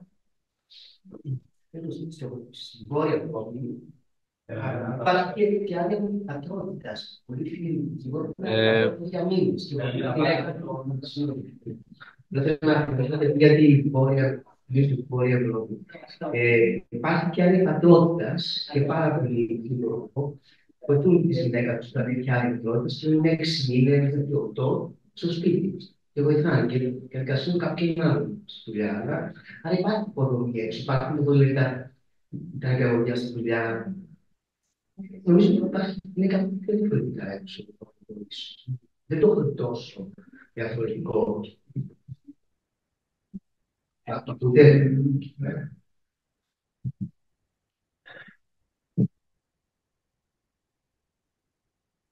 Αν μου επιτρέπετε κάτι πολύ σύντομο, για αυτή η συζήτηση έχει μια φιλελεύθερη σκοπιά που είναι πολύ καλό. Και είναι αυτό που λέτε, πως μια γυναίκα πρέπει να συμμετέχει ισότιμα, άρα να αντιμετωπίζονται οι ιδιαιτερότητες της γυναίκας της, έτσι ώστε να μπορεί να παίρνει αποφάσεις όπως και ένας άντρας. Δηλαδή, και για να γίνει αυτό πρέπει να υπάρχουν δομές για τα παιδιά, για τη μητρότητα, για την κοινωνικοποίηση και για την πατρότητα.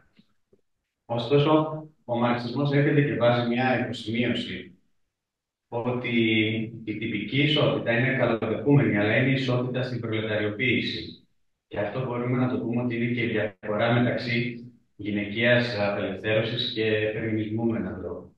Δηλαδή υπάρχει η ίση πρόσβαση στην ίδια αλωτρίωση και αποξένωση, που είναι η μισθωτή εργασία σήμερα. Και όλες αυτές οι δομές είναι βεβαίως καλοδεχούμενες και πρέπει να υποστηριχθούν, αλλά για να ανοίξουν ένα πρόβλημα με το οποίο να ασχοληθούν άντρες και γυναίκες μαζί, που είναι η γενική ανθρώπινη αποξένωση, γενικευμένη υπό τη δυναμική του κεφαλαίου. Και η Μίτσελ αυτό λέει, ότι πολλές γυναίκες ασχολούνται, για παράδειγμα, μόνο με το πρόβλημα της κοινωνικοποίησης ή μόνο με το πρόβλημα της αναπαραγωγής, αλλά δεν αγγίζουν το πρόβλημα της παραγωγής. Πώς παράγεται η ίδια η κοινωνία. Και πώς μπορείς ακόμα και να έχεις την πλήρη ισότητα με τον άντρα, να είναι ισότητα στην κυριάρχηση πάνω στους δομών, τις οποίες δεν ελέγχεις καθόλου ούτε πολιτικά ούτε οικονομικά. Είναι η ουτοπική διάσταση του μαρξισμού, που μπορεί πολλοί να το φλεβάζουν ότι δεν μπορεί ο άνθρωπος να χειραφετηθεί, να νιώσει στο σπίτι του στον κόσμο ατομικά και κοινωνικά ελεύθερος. Αλλά αυτή η συζήτηση θέλει να βάλει και αυτή τη διάσταση. Πώς δηλαδή τα ζητήματα της γυναικείας ισότητας θα εξυπηρετήσουν την ανθρώπινη απελευθέρωση συνολικά. Ναι.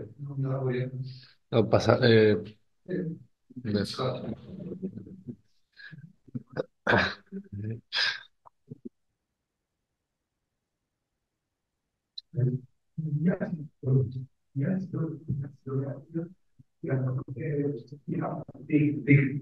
τα άτομα που δεν ενδιαφέρονται να χειραφετήσουν, δηλαδή η χειραφέτηση τους είναι το να μην χειραφετήσουν. Σκοπό. Είναι μια ελευθερία, δεν τους ενδιαφέρει. Αν ξέρει. Γενικά θεωρώ ο μαρξισμός και η αριστερά γενικά θεωρώ σωστά είναι αισιόδοξη ότι ο κόσμος γενικά θέλει το καλό του, θέλει εκείνο που συμφέρει. Ο κόσμος ακολουθεί ενδιαφέρεται για το καλό του, το δικό του συμφέρον. Και άρα να θέλει την ελευθερία του, να θέλει να μην είναι καταπιεσμένος. Ενώ τώρα μπορεί να έχει κάποιες εξαιρέσεις κάποια άτομα, αλλά νομίζω είναι πολλά μικρά ποσοστό για να θεωρώ ότι αξίζει να γίνει μεγάλο θέμα. Εντάξει, πάντα έχει κάποιες εξαιρέσεις, κάποια άτομα που μπορεί δεν ξέρω, δεν θέλω να συμμετάσχω στην κοινωνία. Αλλά έχει συνέπειες του, είναι δύσκολο να καταλάβω γιατί. Γενικά, ακολουθώντας το γενικά ο κόσμος θέλει, εκείνο που πραγματικά θέλει είναι η ελευθερία. Και πιστεύω ότι γενικά θέλουμε ελευθερία, νομίζω ότι πολλοί που γνωρίζουν ότι πιθανόν να το δει, η ελευθερία τους είναι μια τους με κάποιο τρόπο. Και νομίζω ότι μπορεί να είναι παιδιά που η άλλη μπορεί να έχουν μια δουλειά. Αν μιλάμε στο χωρίς να μονοπολίσω για τις τρανσγυναίκες,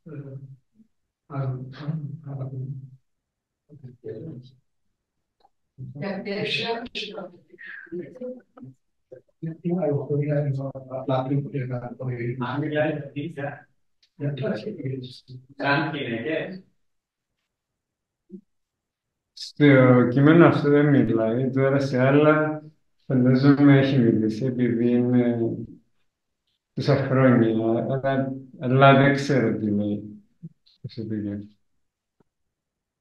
Αλλά μπορούμε να σκεφτούμε το ζήτημα των τρανς σε αυτό το πλαίσιο, αν θέλει κάποιος.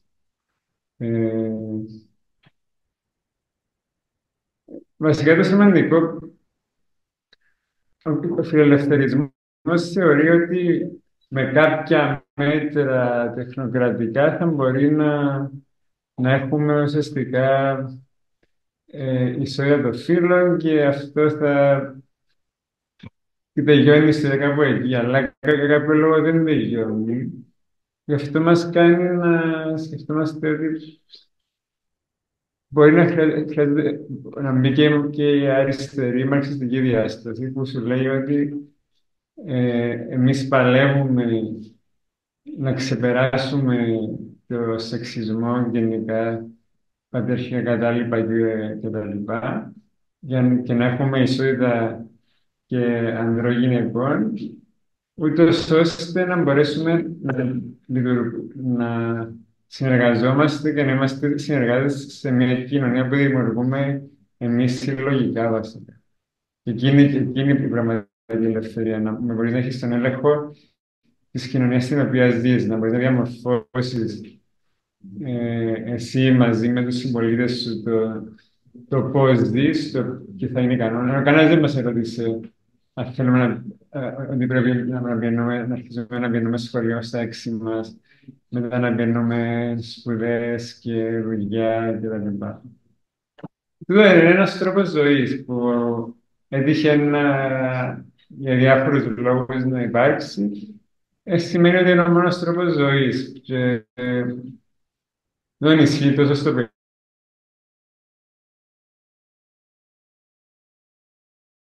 κοινωνικό σχέσεων, όσο και γενικά στο κοινωνικό σχέσεων κτλ.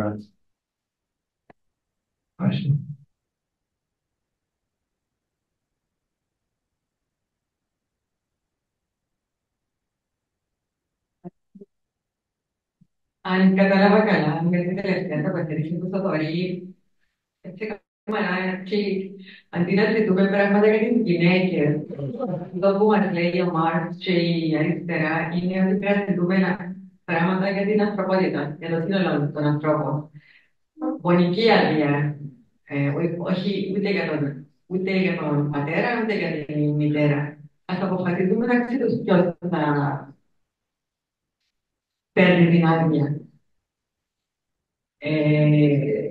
Η μεταφορά που είπαμε προηγουμένως, να μην νομοθετική μεταφορά για να υπάρχει και ευκολία στη μετακίνηση και να υπάρχει και απελευθέρωση του χρόνου τη γυναίκα, λέμε, αλλά τελικά είναι όλων των μελών τη κοινωνία. Άρα κάτι ακόμα πιο ευρύ που το θέμα της ισότητας της γυναίκας. Δηλαδή, την γυναικεία χειραφέτηση ενός μέσου για την ανθρώπινη χειραφέτηση, βασικά.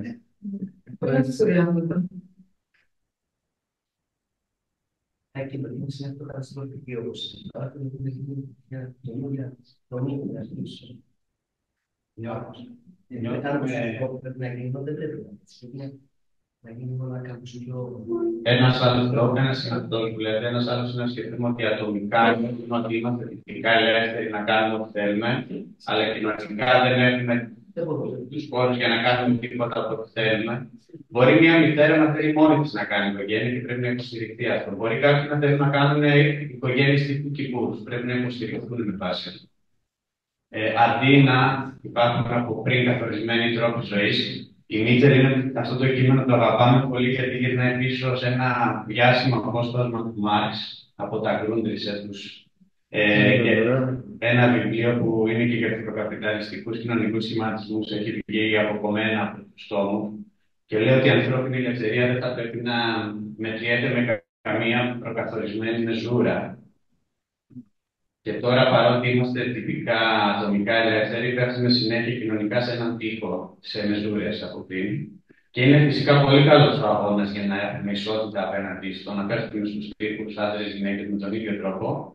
Αλλά το θέμα είναι πώς θα περάσουμε και τους τείχους. Η Μίτσελ είναι αντίθετη και με τον ρεφορμισμό, όπως λέει, και με τον βολονταρισμό. Δηλαδή, πρέπει και σταδιακά βήματα να κάνουμε προς την ελευθερία, αλλά και να μην χάνουμε την επαφή μας με το στόχο της ανθρώπινης χειραφέτησης. Και δεν πρέπει να φυσικοποιούμε τίποτα, ούτε καν τη διάκριση μεταξύ των φύλων. Τίποτα δεν είναι φυσικό και δεδομένο.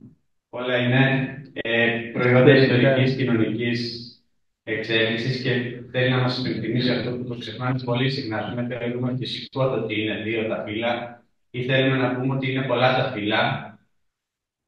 Ο καπιταλισμός γεννά συνέχεια δυνατότητες ελευθερίας με ηλικιώδη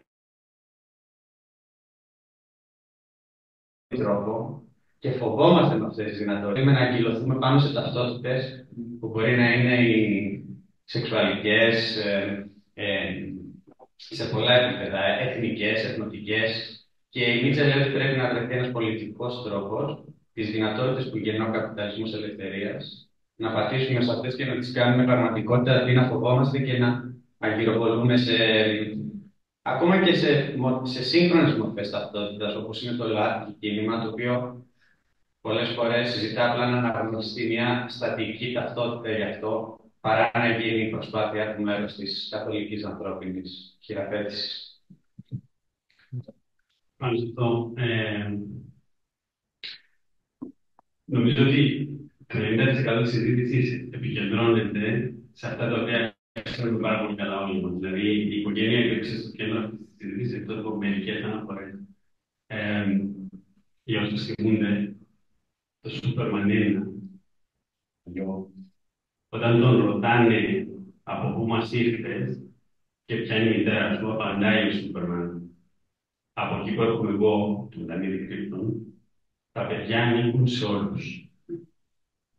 Δεν ξέρω αν το θυμάστε. Ήταν πρωτοποριακές σκέψεις του 80, να υποθέσω. Γιατί πάμε σε μοντέλα που, όπως είπατε και εσείς πιο πριν, ο καπιταλισμός συχνά συνέχεια γεννά. Αλλά θα γεννάει συνέχεια, θα υπάρχει πάντα ένα διάστημα το οποίο θα είναι άγνωστο, θα εμφανίζεται όπως εμφανίστηκαν. Οι ΛΟΑΤΚΙ που παλιότερα ήταν απλά για τον λόγο, μετά υπήρξαν όλη αυτή η θώρα στα φύλλα κλπ.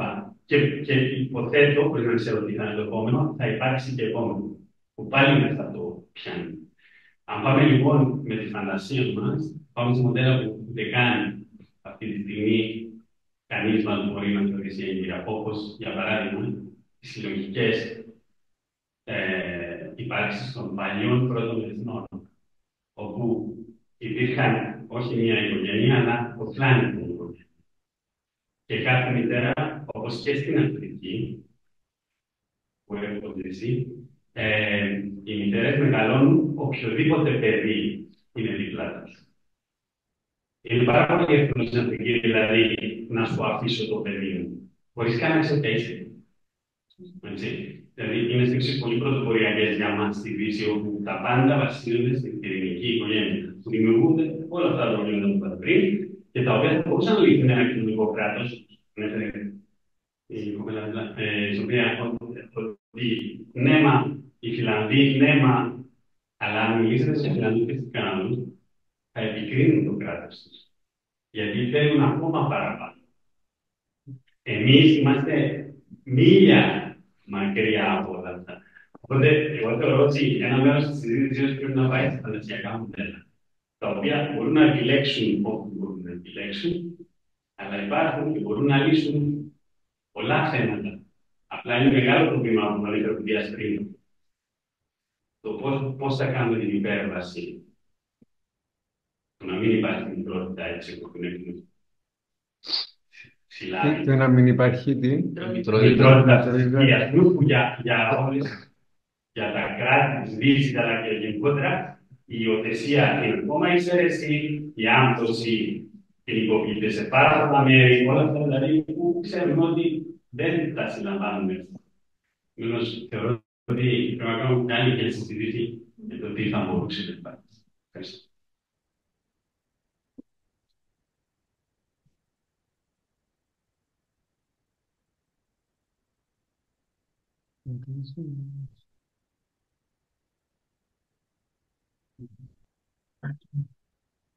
Ένα άλλο ερώτημα είναι γιατί λέγεται αυτό το κείμενο η διαρκέστερη επανάσταση. Δεν ξέρω αν κάποιος έχει. Γιατί το γυναικείο κίνημα ξεκίνησε με το 19ο αιώνα. Αλλά το λέω ότι είναι διαρκέστερη, δεν ξέρω τι διάρκεια. Διαρκέστερη εννοώ αυτή με τη μεγαλύτερη διάρκεια. Επειδή βασικά οι γυναίκες αγωνίζονται δικαιωματικές από τις αρχές του 19ου αιώνα, τώρα είναι σχεδόν κοντεύω 200 χρόνια, τα μέσα του 19ου αιώνα.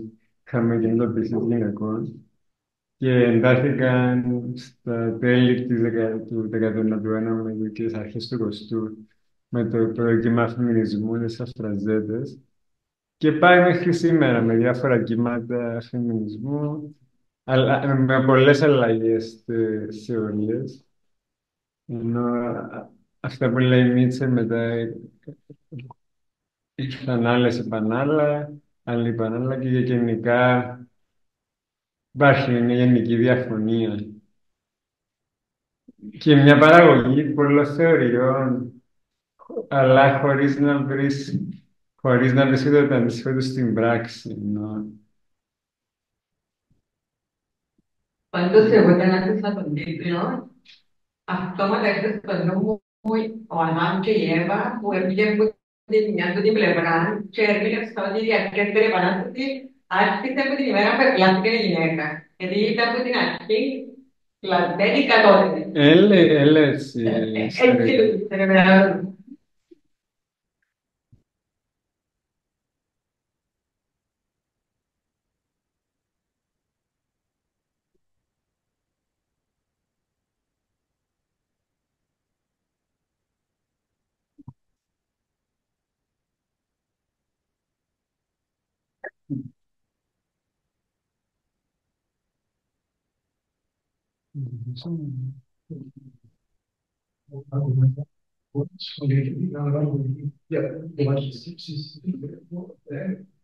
το κόμπινα ως πράξη επαναστατική το να επιλέξει κυρίως να αναφέρει στον κόσμο αγωγικό πλάσμα που είναι μια ότι ίσως ότι με τούτον τρόπο να συμβάλλει στο διορισμό του παρόν συστήματος, επομένως το να επιλέξει να μην κάνει σύμβολο. Δεν ίσως με πράξη παρέμβαση, γιατί το παρόν σύστημα βασίζεται στην ανάπτυξη και στην πολλά άλλων πράγματα. Το οικονομικό σύστημα βασίζεται στην ανάπτυξη και αν έχει πέντε λάθος, κάνει ένα κόνταψη. Η την άλλη μπορείς να επιλέξει να μεγαλώσει ένα πλάσμα με νέες αξίες. Να αλλάξεις έτσι, να του δίνεις την αξία, έχοντας για ένα κοινό. Ο έκλειος διχάσει εγώ να μια πολύ.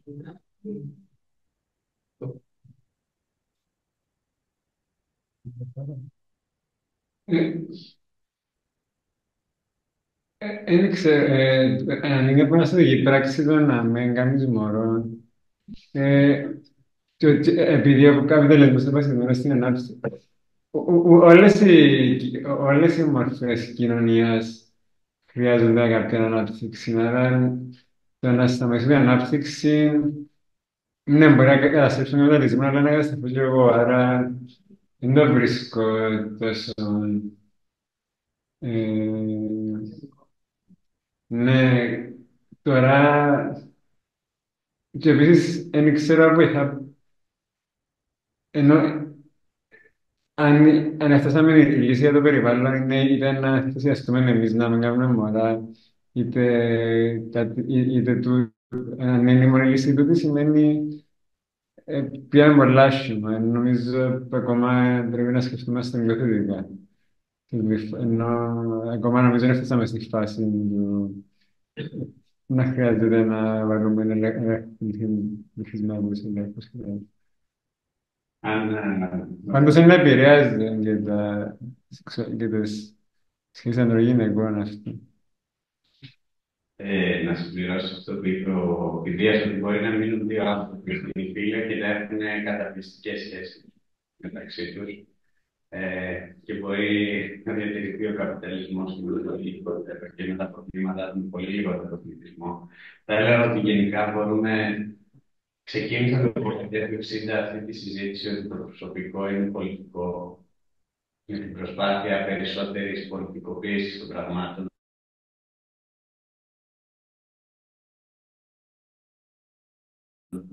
Αλλά αυτό οδήγησε στο αντίθετο ή κατακαιρματισμένη σε προσωπικά αδιέξοδα. Θέλω να πω, ίσως είναι καλό να αφήνουμε τους ανθρώπους να ζουν όπως θέλουν, να κάνουν παιδιά ή να μην κάνουν, να καταναλώνουν κρέας ή να είναι πορτοφάκι, χωρίς να πολιτικοποιούμε πολιτικά τα πάντα, ότι από αυτά εξαρτάται το τέλος ή η καταστροφή του κόσμου.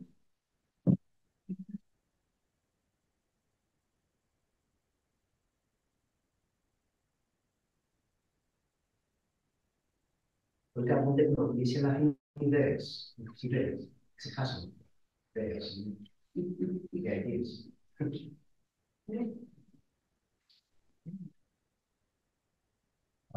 Τα διζένει προσωπική σκέψη.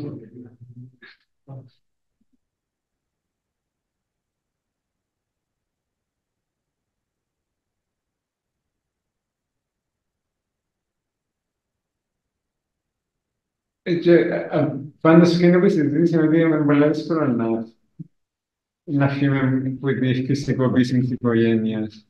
Ενώ περισσεύει πολλά κοπέντα. Παίρνουμε στο δεδομένο ότι δεν υπάρχει οικογένεια για πάντα και η μητρότητα, ενώ νιώθω παρόμοια με τη συζήτηση, είναι ότι ακόμα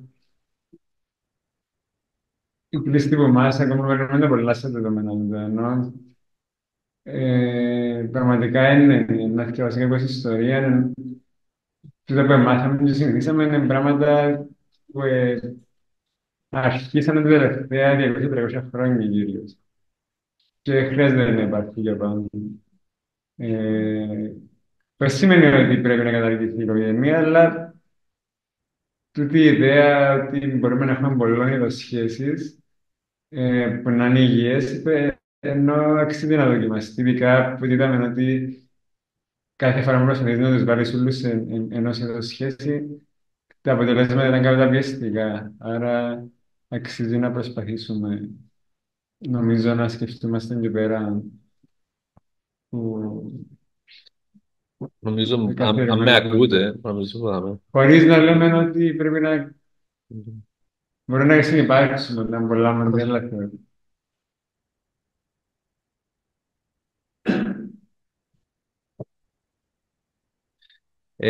Γεια σας.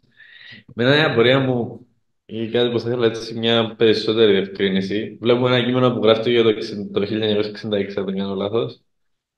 Και βλέπουμε τη Μίτσελ να ξεκινά λέγοντας ότι το θέμα της γενικής απελευθέρωσης είναι κάπως ξεχασμένο από τους σοσιαλιστές. Και νομίζω σήμερα μια συζήτηση που έχει γίνει είναι αρκετά μέτρα που έχουν πάρθει και ένα πράγμα που βλέπουμε γενικά είναι ότι άτομα που θεωρούνται είναι μέσα στην αριστερά, τη σημερινή αριστερά, ένα από τα κύρια θέματα που αναλώνονται είναι και το φεμινιστικό, είναι τα ΛΟΑΤΚΙ, είναι η ισότητα και όλα αυτά. Οπότε η ερώτηση εδώ είναι τι ακριβώς βλέπουμε σαν πλάτυπους να λείπει. Ναι.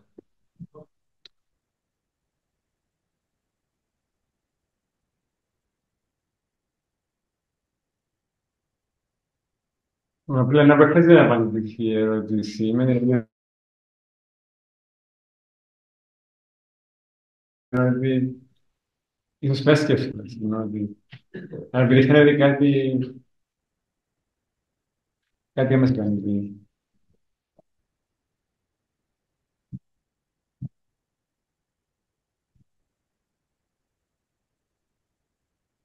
Ένα αυτό που είπε ο Φιδιάς, ότι το ότι κάτι λείπει μπορεί να είναι ακριβώς αυτό που πρέπει να σταθούμε για να μας παρακινήσει να δράσουμε ή να σκεφτούμε. Αλλά ένα δεύτερο είδος απάντησης είναι ότι η Μίτσελ κάνει την κριτική στις φεμινίστες και στην αριστερά της εποχής της, γιατί δεν είναι ότι δεν μιλάνε για τις γυναίκες και τις ανάγκες τους. Όπως και σήμερα μιλάει η αριστερά για τις γυναίκες και τις ανάγκες τους. Αλλά ότι δεν συνδέουν το πρόβλημα αυτό με το πρόβλημα της κοινωνίας γενικά, και αν η κοινωνία είναι ελεύθερη ή πώς μπορεί να είναι ελεύθερη. Γι' αυτό Ενώ νομίζουμε πολλές φορές ότι έχουμε προοδεύσει πάρα πολύ στο επίπεδο των ιδεών, η Μίτσελ ζυγίζει τις φεμινίστρες της εποχής της με τους σοσιαλιστές του 19ου αιώνα, που παρότι και αυτοί είχαν προβλήματα, σκεφτόντουσαν βαθύτερα το πρόβλημα της κοινωνίας σε σχέση με το γυναικείο ζήτημα. Ενώ σήμερα πολύ συχνά οι γυναίκες και όλες οι ομάδες που υφίστανται καταπίεση βλέπουν, να το πω λίγο συνδικαλιστικά, το θέμα, δηλαδή πώς θα βελτιώσουν σε έναν άνισο κόσμο τη θέση τους μέσα σε αυτό, χωρίς να εγγύουν το πώς θα αλλάξει η ολότητα της κοινωνίας. Και η Μίτσελ προβληματίζεται πάρα πολύ, γιατί λέει οι γυναίκες, ενώ είναι το μισό του ουρανού, ας πούμε, του πολιτισμού, είναι σαν περιθωριοποιημένη ομάδα, σαν μειονότητα. Και η απορία ποια είναι ότι ενώ είναι το μισό του πολιτισμού, τα προβλήματά τους εγείρουν το πρόβλημα του τι μπορούν να γίνουν, το πρόβλημα του τι είναι η ελευθερία γενικά. Όχι μόνο πώς ως μειοψηφία θα έρθουν λίγο πιο κοντά στο φως, που όπως είπαμε όλα αυτά είναι εύλογα και πρέπει να υποστηρίζονται τα φιλελεύθερα αιτήματα. Αλλά λέει υπάρχει και κάτι ακόμα που η αριστερά το έχει ξεχάσει, και αυτό εμείς ως λατρικούς θέλουμε να επενθυμίσουμε, γι' αυτό και λέμε συνέχεια επενθυμίζουμε τι κάνανε οι σοσιαλιστές στο παρελθόν, όχι για να το κάνουμε το ίδιο, αλλά για να τα πάμε καλύτερα από αυτούς, να μην μένουμε σε κατώτερο επίπεδο από αυτούς, νομίζοντας ότι η αριστερά σήμερα έχει ξεχάσει αυτά τα προγράμματα και τις ιδέες και έχει μείνει σε συντεχνιακά αιτήματα. Που για να μην παρεξηγηθώ, ας πούμε, όπως κάνει το κουκουέ τώρα στην Ελλάδα για τον γάμο μεταξύ ομόφυλων ζευγαριών, λέει το κουκουέ, ο γάμος είναι αστικό αίτημα, αντιδραστικό, τι το θέλετε.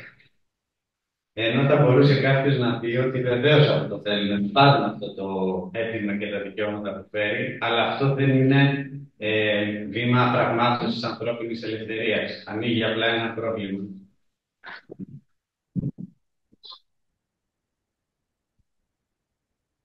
Ναι, είναι ένα θέμα, αν θεωρούμε ότι είναι προβληματικός προβληματισμός του γάμου, της οικογένειας κτλ., τότε το να τον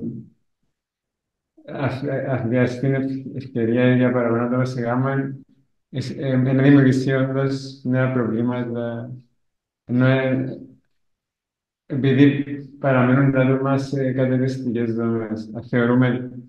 Αν συμφωνούμε με την αριστερά και την Μίτσο, υπάρχουν τότε σε κατευθυντικές δομές. Δηλαδή, πολλοί μπορεί να πούνε ότι δεν υπάρχουν, ότι είναι ένα παραγωγή, κτλ. Εντάξει.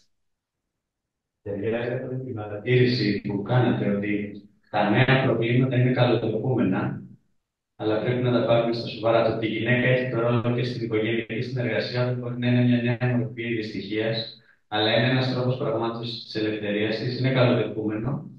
Και το θέμα είναι να μην μείνουμε σε αυτό, να το κριτικοποιήσουμε, αλλά να γίνει αφορμή για περαιτέρω κριτική σκέψη και προσπάθεια αγώνα και χειραφέτηση.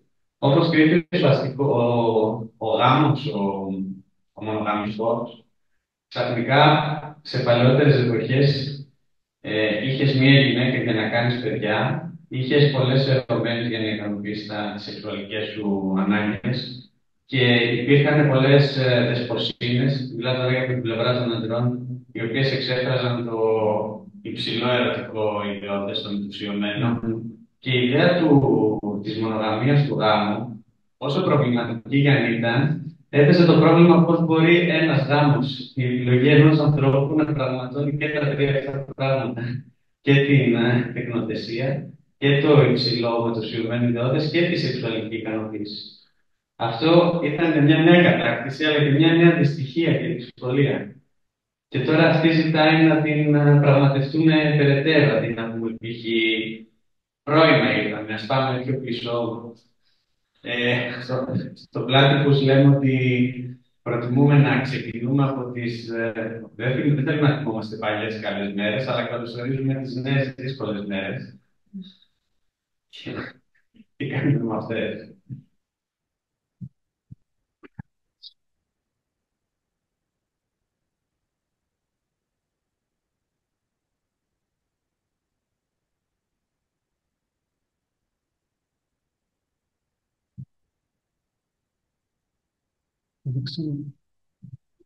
ακολουθήσει τίποτα μετά για όσους ενδιαφέρονται. Να συνεχίσουμε Ναι, πιο άτυπα αν δεν έχει κάποιος κάποια άλλη τοποθέτηση, η ερώτηση θα τελειώσουμε εδώ.